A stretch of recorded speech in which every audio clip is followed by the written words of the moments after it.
The man in question interrupted the prayer moment in order to garner views for his social media content. This was just to generate views. Was it disrespectful? Yes. Was it criminal? Yes. But there is also certainly an arrogance that comes to my mind whenever I see people trying to pray publicly in such a way that not only focuses on them, but disrupts everybody else. Welcome to the Father Leo Show, where I'm dishing out faith, culture, and commentary. And in this episode, we are going to discuss if there is a difference between public perceptions regarding Muslims praying in public and Christians praying in public.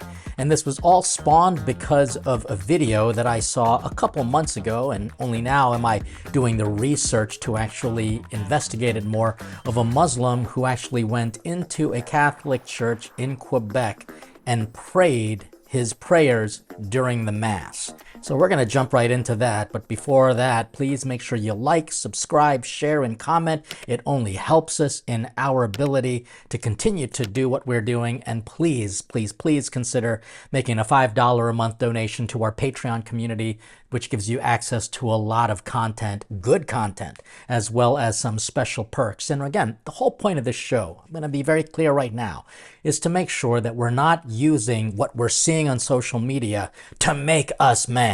Because to be honest with you, when I see this stuff, I get very angry, which is why I don't react to it immediately.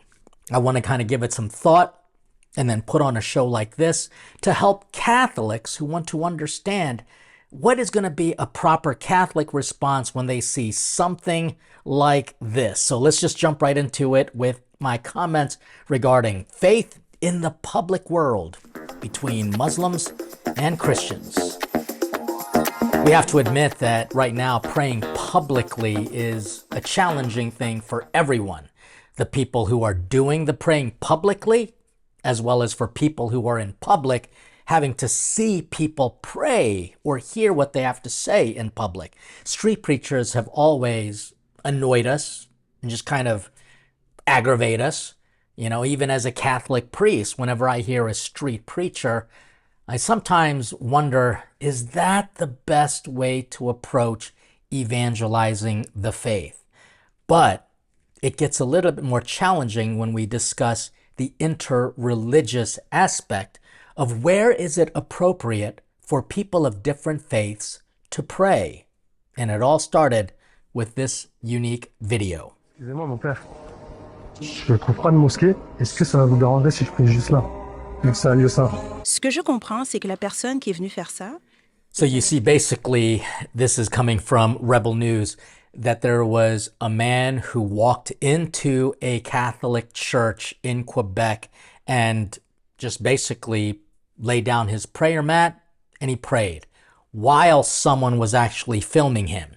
And I just grateful for people like Rebel News. Now, again, they're a very young news organization, but they're actually doing the investigative work that is necessary. And I've been impressed with what they discovered. And so here's a little bit more information before we actually react and tell you what the Catholic Church actually teaches regarding this kind of interreligious approach to being able to respect people praying. But I will say this was terrible. To see some different person of a different faith walk into a Catholic church and first of all cause disruption, and then, in a sense, to create a great scandal of praying in a Muslim tradition in the Catholic Church during a Catholic ceremony. This is unacceptable. But here's a little bit more story and information so that we can form a better opinion. So we're not just reacting, but we're responding as good Catholics must. for creating that video. First of all, I did find the church in question that is just behind me, the Saint-Hubert Church. This video, which has generated several reactions on social media, has been filmed quite some time ago. Mr. Abzi did produce it following his visit to Quebec, Montreal, but now he seems to have removed it from his social media platform. The man in question interrupted the prayer moment in order to garner views for his social media content, and the criminal code is clear. According to Article 176, paragraph 2, the criminal code states that anyone who voluntarily disturbed or interrupt a meeting of persons gathered for religious services or for a moral or social object or for charitable purposes is guilty of an offense punishable on summary conviction. So you can see Rebel News did the job that a lot of news outlets don't do, because I think that they are technically very soft on approaching Muslims praying in public, but they're not necessarily so soft. In fact, they're actually almost anti-Christians praying in public. But this was a social media stunt. This was just to generate views. Was it disrespectful? Yes. Was it criminal? Yes. Was it evil? I'd say yes, because they were just doing it for the views. It was really an act of pride. But there is also certainly an arrogance that comes to my mind whenever I see people trying to pray publicly in such a way that not only focuses on them, but disrupts everybody else. And here's another example.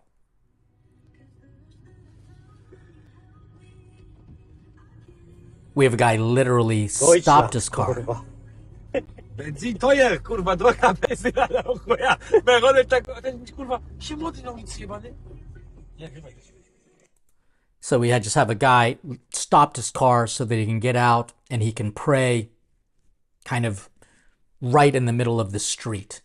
And this is very unfortunate, because what this does is it generates a great reaction. People do get angry about these things because, frankly, if it's disrupting us, I mean, I just take a look at, for example, the protests for the whole climate cult activists who basically block traffic, and that is a form of their worship. They honestly see themselves as martyrs. This is the struggle, is that we've got to be able to figure out where is the proper place to actually pray. And so for us as Catholics, Christ says it very clearly, go to your inner room and pray, which is establishing a personal relationship with Jesus Christ. We as Catholics can pray everywhere and anywhere, and we don't have to draw attention to ourselves.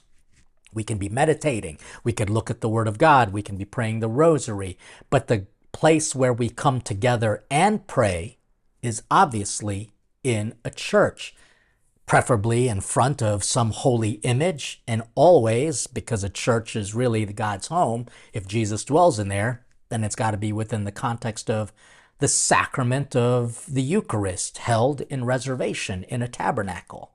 But you can see what's happening is that there is this brazenness that's coming out into the world that's making it very difficult for people of religion to kind of feel comfortable to pray publicly, because there is almost a backlash against it.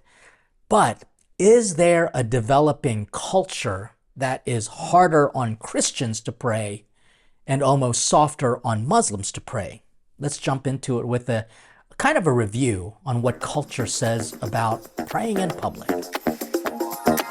When I talk about people's opinions, probably one of the best sources of understanding the way culture is thinking, because culture shifts all the time. My gosh, at one point, the whole world was brainwashed to believe that COVID was the most dangerous thing and that a vaccine is going to be the greatest response. I remember very clearly. Now, I know we're not talking about vaccines necessarily, but I'm basically reminding us that culture is made up of people who can sometimes be sheeple.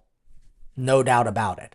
We are easily brainwashed. We are easily kind of manipulated. One case in point, when Donald Trump was still the president, I remember in November of 2020, in October of 2020, he mentioned that there was going to be a vaccine that was going to be ready by the big pharmaceutical companies, and everyone hated the idea of being forced to take a vaccine. I remember he said clearly, no one's going to be forced, but it's going to be made optional, and everyone retaliated. Who was on the left? They said, no way am I going to take a vaccine from that man. Fast forward like 3 or 4 months later, President Biden takes office and he mandates the vaccine. They were the same vaccine in 2020 as they were in February or March of 2021. But then the sheeple went all in for it.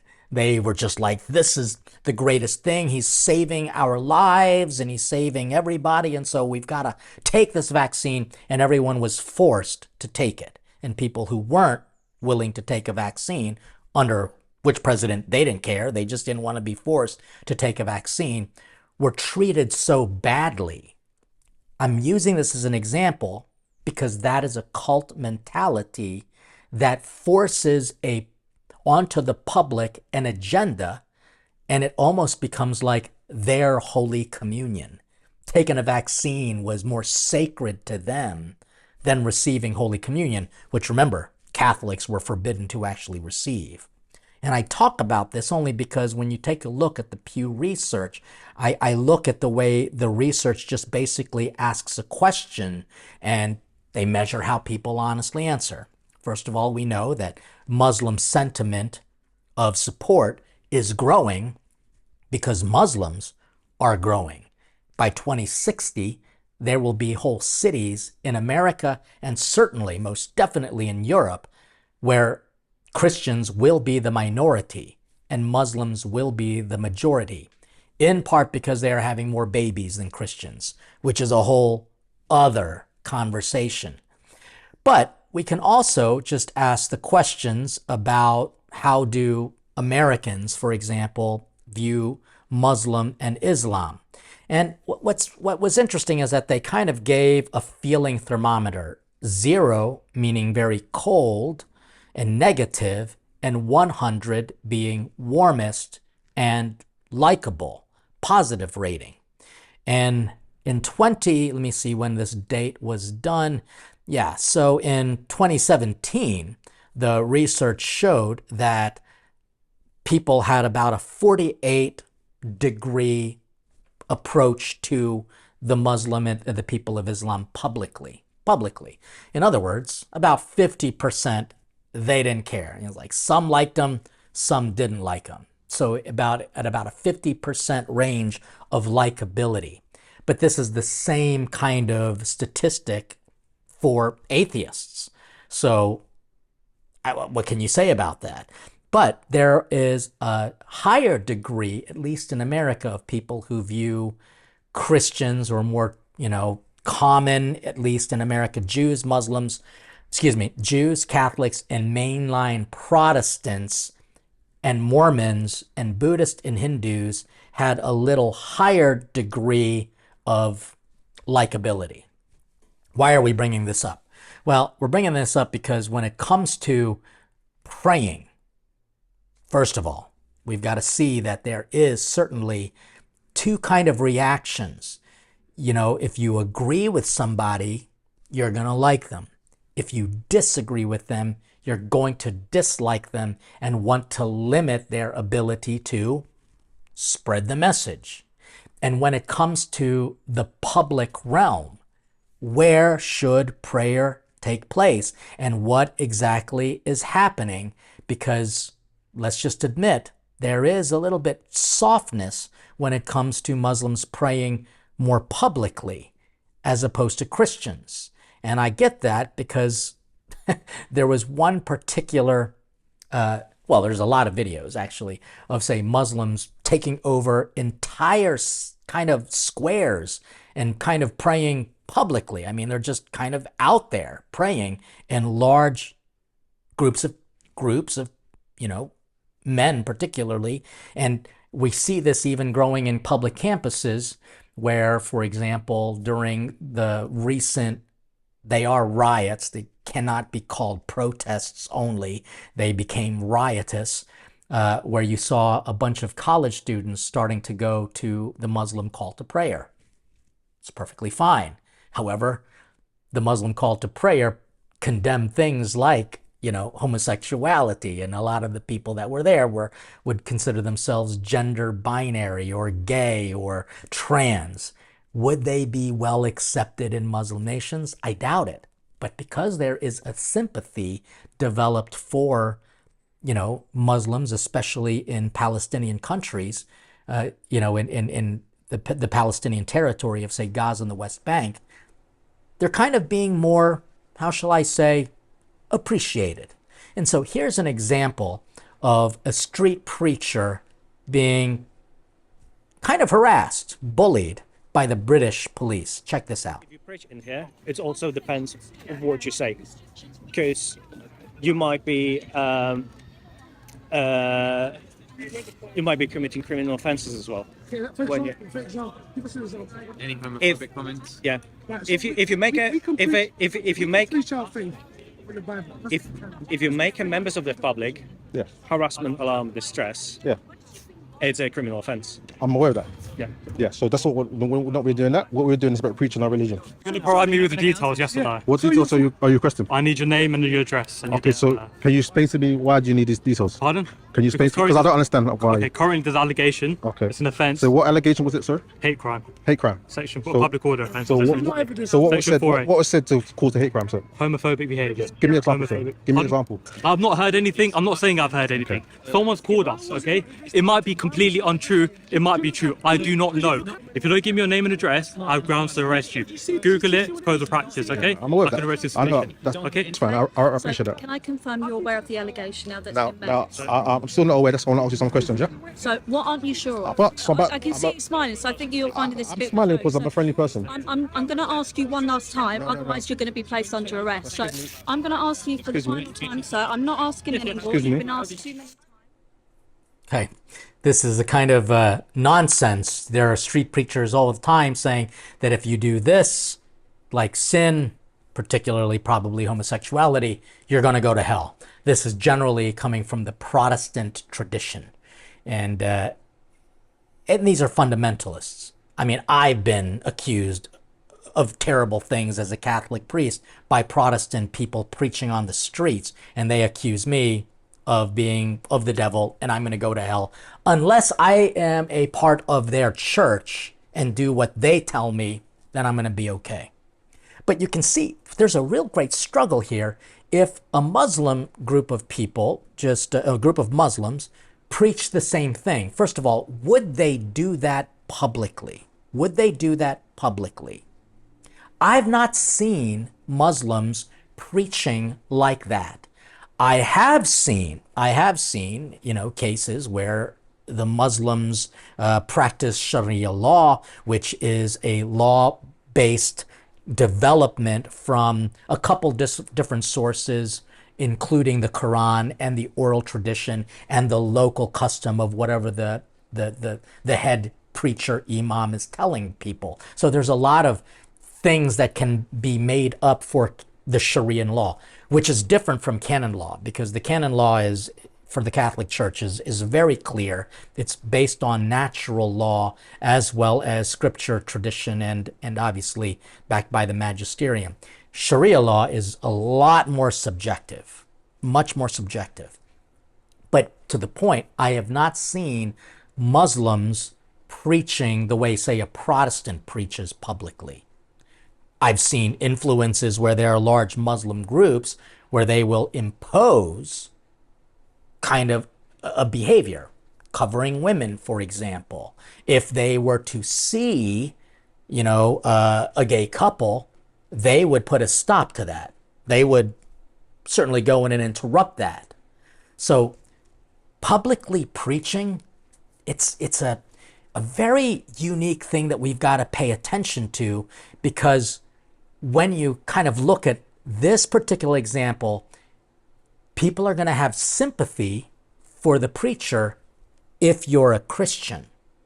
If you're an atheist, or a member of the activist LGBTQIA alphabet soup community, and they are not only activists, they're militant, they are going to love the fact that these police are putting a stop to this preacher. And here's where I say that there is sympathy for them. Sympathy for a group against Christians. Because immediately after that video was released and gained a lot of attention and a lot of debate online, there was, again, a 58-second video that was released. Over 1 million people viewed it on X as well as on Facebook. This was on February the 13th, 2024. Since then, Reuters comes out with fact-checking. I mean, like they had to fact-check that video and say that this preacher was preaching homophobic slurs, and what it didn't show was how kind the police were. And British police are always kind. They can't even carry guns. So, I mean, they kind of have to be kind because they have no way to protect or defend themselves. But it's just so funny that they had to basically say that that person who was preaching was causing alarm and distress. Okay, so talking about the scriptures publicly, about the nature of sin, is now considered to some people a hate crime and an offense. So, what are we to make? How are we to approach people praying in public? Because you can see, you're probably asking yourself, but Father Leo, pick a side. No, I'm not going to do that because it's not going to help you when it comes to reacting to these videos. But I am going to offer my commentary on what we need to consider, especially when it comes to Muslims praying in public, because they are, and Christians praying in public, because we're allowed to. Here are my commentaries. We have to remember that that the three monotheistic religions are related to each other. Jews, Christians, and Muslims in that order. Jews obviously were before Christians because Jesus came from the Jews. Christianity reigned for hundreds of years, especially after the Pax Romana, and they expanded the Christendom kingdom, so to speak, the papal states. And yes, some of that was won by fighting wars. And then in the 600s, or at least in the 5th century, you see the rise of the Ottoman Empire, Muslims wanting to take over and fight for land. I mean, this was just what unfortunately happened. I get very frustrated when people say that that the Crusades were a type of a genocide. It wasn't a genocide. It was a way to protect Christian lands and Christian people from forces that wanted to destroy them and basically impose their religion. Yes, wars were fought over religion. What are we to make of it? Because if there is a country that is, if there is a religion that is in charge of a country, then guess what? They do have the right to pray as they want publicly. I mean, could you imagine if I, as a Catholic priest, just walked into a mosque and started to pray the rosary out loud, or walked into a Jewish synagogue with the Blessed Sacrament and processed it right up to where they are going to read the Holy Book? I don't think so. And so what we've got to do is learn a little bit about what the approaches are when it comes to interreligious dialogue, as well as kind of how do we approach being able to publicly demonstrate our faith? Well, it begins with dialogue. It begins with conversation. And this comes from the USCCB's Committee on Interreligious Affairs. And they talk about how the church, since 1965, since Second Vatican Council, the Catholic Church has always led the dialogue when it comes to conversation with people of different faith. And so there are a few principles when it comes to Catholic and Muslim dialogue. All right, I'm just going to kind of read these out. There are these 6 principles. One is that the Catholic Church has always had a high regard for the Muslim faith. Doesn't mean we have to agree with it, but there is a high regard because Muslims are linked to Abraham and part of God's plan. And although not acknowledging Jesus Christ as God, they venerate Jesus as a prophet, Mary as the Virgin Mother, and they also honor her and invoke her name at times. And they also talk about how that there is going to be an end time judgment, an exaltation and a resurrection, or a living of the dead, the resurrection for the just, and a condemnation to those in hell. So there are some things that we kind of hold in common. Secondly, the Pope, Paul VI, also established that there will be an office in Rome for all pilgrims, including people who aren't even Catholic, Jewish, or Muslim, you know, so they are certainly welcome to Rome as a pilgrim. Thirdly, they talk about how the Catholic Church has always extended greetings and well wishes to Muslim people, especially during their holy days, during their time of fasting at Ramadan. So there is a cordialness and a recognition of what they deemed as holy during the calendar year. This is kind of important stuff here. Fourth, the Catholic Church continues to instruct its members on Islam and other religions in order to have good dialogue. And this is a key component. A lot of non-Catholic Christians, particularly fundamentalist Christians, become a problem because they don't quite understand the dynamics, because they only read the Bible in English and their version of it, and that creates a kind of a superior attitude. Let me go through these 6 principles, and I want to talk about why the superior attitude is just dangerous. The fifth approach for this dialogue is that this dialogue can take place in many ways. It can take place in the living rooms of people in neighborhoods, or cooperative efforts. You know, I mean, so St. John Paul II was huge in this regard. He convened a group of people in the 80s, people from all different religions in Assisi, in the church of Santa Maria degli Angeli. And he basically wanted to convene them all and try to pray together. Pope Benedict said, prayer together is going to be optional because, to be honest with you, we're not all praying to the same God. And I totally give Pope Benedict kind of props for that. Anyway, the 6th thing that Catholics do to honor particularly Muslims is that whenever the Pope goes on an international visit, he makes it a point to visit other religious leaders. So these 6 principles are very helpful in trying to bridge a gap so that we can better have a dialogue with each other and have more peaceful cohesion for prayer. Not just in your mosque or in your church or in your synagogue, but public prayer, praying publicly. And I'm talking about this because prayer is to be, how shall I say, if you're doing prayer right, it will bring you closer to God and closer to one another. I do think that there is wrong ways of praying in public. There are. So I'm getting firm here.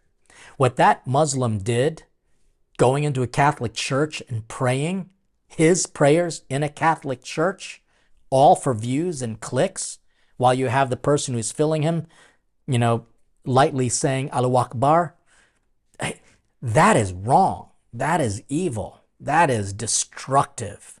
When you have a Christian praying, say, like on the Hollywood Strip, or, you know, or the Vegas Strip, and because I remember this happening. I was walking with my collar on the Strip in Vegas because I had work to do there. I remember this Protestant prayer basically calling me out for not being a good Christian and I'm going to go to hell. That's wrong too. You see, it's these extremes that create the hatred and the negative sentiments for godly people. The challenge is that I'm grateful to say that in Christianity, The extremes are a minute group of people. They're not a lot of them. And even the extremes are not dangerous to the public, except for maybe to themselves, cult leaders, for example.